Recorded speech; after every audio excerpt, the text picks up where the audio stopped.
அரசியல் ரீதியாக அமலாக்கத்துறை கையாண்ட வழக்குகள், அது தொடர்பாக வழங்கப்பட்ட தீர்ப்புகள் குறித்தும் அலசுகிறது இந்த தொகுப்பு.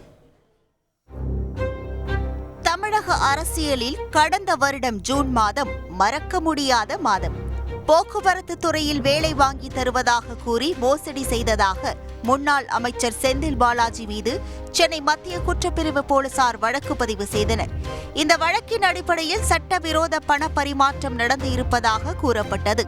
இதன் பேரில் கடந்த ஆண்டு ஜூன் மாதம் 13ஆம் தேதி அமலாக்கத்துறையானது முன்னாள் அமைச்சர் செந்தில் பாலாஜிக்கு சொந்தமான இடங்களில் நடத்திய சோதனைகளும், அன்று இரவே அமைச்சர் செந்தில் பாலாஜியை கைது செய்வதாக அமலாக்கத்துறை அறிவிக்க அதகளமானது தமிழக அரசியல்.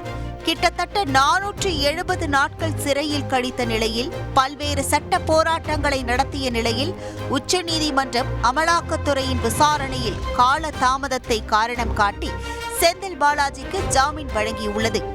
இதனுடன் பல்வேறு நிபந்தனைகளையும் விதித்துள்ளது. கிட்டத்தட்ட தமிழக அரசியல் போன்றே டெல்லி அரசியலையும் ஆம் ஆத்மி கட்சியையும் ஆட்டி படைத்தது டெல்லி மதுபான கொள்கை முறைகேடு வழக்கு.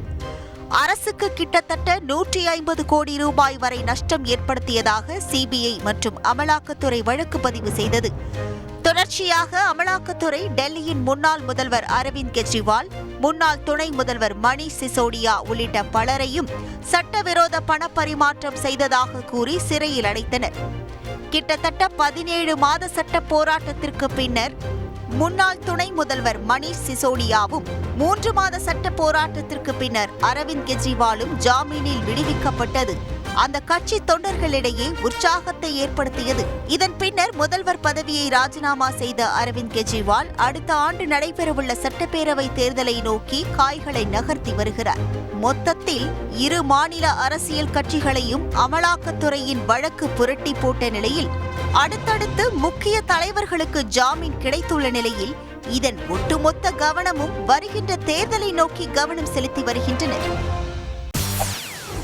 செய்திகளை உடனுக்குடன் தெரிந்து கொள்ள உடனே சப்ஸ்கிரைப் பண்ணுங்க.